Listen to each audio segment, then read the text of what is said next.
Mix 106 movie reviews with Mix 106 movie critic Willie Waffle. 2 movies for you this week. Pitch Perfect 2 and Tom Hardy and Charlize Theron star in Mad Max Fury Road. Just get ready for one over-the-top, bombastic, adrenaline-filled chase scene. That is Mad Max Fury Road, a movie that literally is one big, long chase scene. Now, does this have anything to do with the 3 previous Mad Max movies at all? Well, in the sense that there's a character named Max. That is the only connection that it really has. Well, and it's the same director, George Miller. Which is good, because he was very good on the other Mad Max movies. Yeah, and you know, even George Miller has said this movie could have been a 4th Mad Max movie, but, you know, they wanted to kind of reimagine it, and they didn't want a crazy star like Mel Gibson involved again. So they brought in some new blood. All right, so how is our new actor who plays Mad Max? Because I love him. Well, that would be Tom Hardy, who doesn't really have to do much except for jump around and look tough. And that's really the case for everybody in this movie. I mean, there is kind of a story here. I mean, we're still kind of seeing Max as this former cop who's haunted by the events of his life in this post-apocalyptic desert wasteland. But he gets mixed up with Furiosa, a warrior played by Charlize Theron, who decides she's had enough of working for this dictator, and she steals his most valuable possessions and heads off into the desert, trying to get to her homeland. And Charlize Theron, how does she do in this? Well, she does fine, but, you know, again, there's not much for her to do. I mean, you know, Tom Hardy and Charlize Theron are really good actors, and they make the most out of what is basically a movie where they're just supposed to be in the middle of action all the time. So, you know, yeah, once in a while there's a chance for them to add a little bit of depth, but really this movie is about explosions and motorcycles and Frankenstein-style automobiles all mashed up and guns and fire, lots of fire.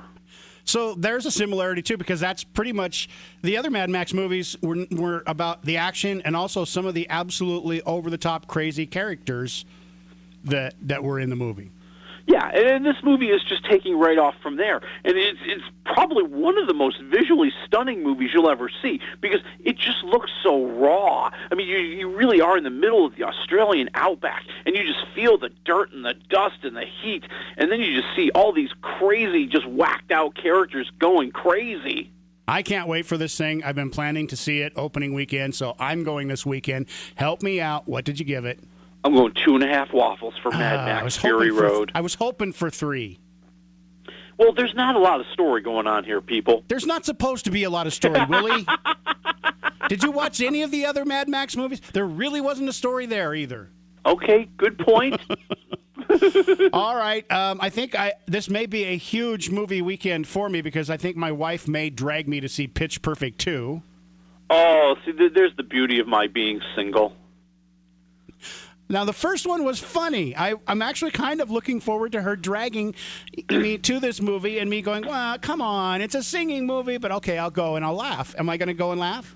I mean, you might. I mean, because, you know, you liked the first one. I didn't. I didn't like the first one. I don't like this one. I'm not invested in this. I don't see the appeal. I mean, you know, you've got the story is very basic and almost thrown out the window as if it doesn't matter.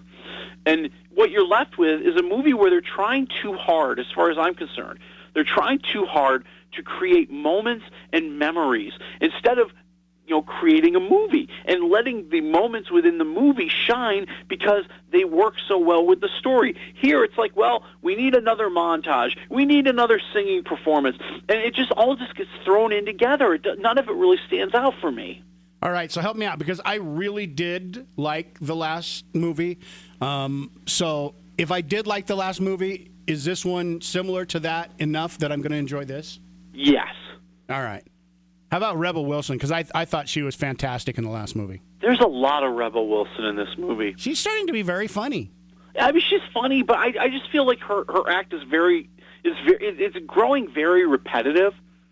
And it just like, you know, I just feel like I've seen it like in all the other movies and all the other TV shows that she's been in over the past few years.